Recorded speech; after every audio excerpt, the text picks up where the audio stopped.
और छोड़ दो सांसद जी, आज किस तरह से जो सब कुछ हुआ है, क्या अब आगे की क्या रणनीति रहेगी आपकी तरफ से? हमारी कोई रणनीति नहीं है। समाजवादी पार्टी के राष्ट्रीय अध्यक्ष श्री अखिलेश यादव जी 19 अप्रैल को यहाँ आ रहे हैं। मैं उनको धन्यवाद देता हूँ और मैं आश्वस्त हूँ कि उनके आने से कार्यकर्ताओं में एक नई ऊर्जा का संचार होगा, एक नया जज्बा पैदा होगा। जहाँ तक निर्णय का सवाल है, मैं समाजवादी पार्टी का अदना सा कार्यकर्ता हूँ। निर्णय पार्टी की मीटिंगों में लिए जाते हैं, निर्णय व्यक्तिगत रूप से नहीं लिए जाते। तो राष्ट्रीय पार्टी के राष्ट्रीय अध्यक्ष जी से मिलकर के बातचीत करके आगे की रणनीति क्या हो सकती है तभी हम तय कर सकते हैं।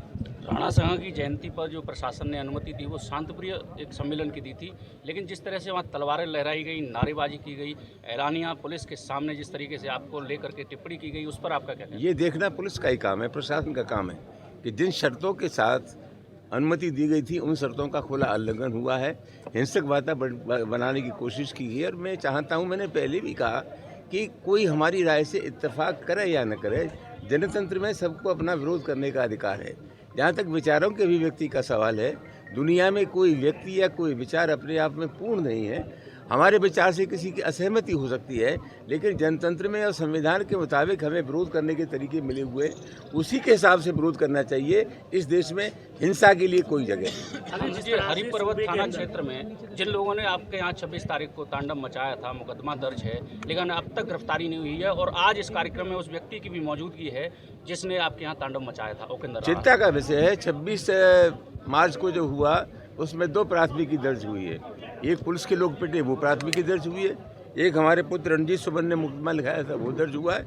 मैं अपेक्षा करता हूं कि दोनों ही तहरीरों पर जो मुकदमे लिखे गए उसमें प्रभावी कार्रवाई करनी चाहिए। और जैसा कि मैंने पहले कहा कि अगर प्रशासन कार्रवाई नहीं करता है तो समाजवादी बैठ करके इस मामले में भविष्य की रणनीति तैयार करेगी। जिस तरह से 2 तस्वीरें सामने आ रही हैं कि पूरे यूपी में 2 भाग कर दिए हैं, दलित वर्सेस ठाकुर, तो क्या लगता है ये सब सत्ताधारी की फरमाइश है या फिर कुछ और? ये बेकार की बात है। ये हमारी लड़ाई एक जहनीत से है, मानसिकता से है।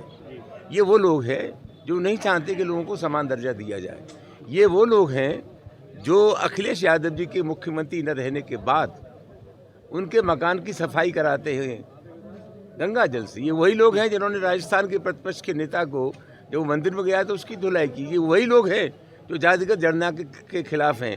ये वही लोग हैं जो मुसलमानों की नीयत पर शक करते हैं। तो लड़ाई एक विचार से है। और कुछ लोग जो सामंतवादी लोग हैं, जो यथावत स्थिति चाहते हैं पहले की तरह, वो हमारे देश में नहीं चल सकता। तो ये लड़ाई पीडीए की है और मैं समझता हूँ उसको उतनी गंभीरता से हम ले रहे हैं। संसद जी, आप समाजवादी आंदोलन के एक पुराने नेता हैं। मुलायम सिंह यादव के हल्ला बोल से समाजवादी पार्टी को जाना जाता था, लेकिन क्या समाजवादी पार्टी की ये चुप्पी कुछ अलग मैसेज देना चाहती है? क्या कारण? नेताजी हमारे बीच में नहीं है, लेकिन मुझे खुशी है कि नेताजी के जाने के बाद बहुत ही मजबूती के साथ श्री अखिलेश यादव पार्टी का नेतृत्व कर रहे हैं। और जैसा कि मैंने पहले आपसे कहा, मैं एक व्यक्ति हूँ, समाजवादी पार्टी का कार्यकर्ता हूँ। आगे आने वाले समय में समाजवादी पार्टी मिल करके पूरी स्थिति का आकलन करके इस मामले में निर्णय करेगी। ठीक।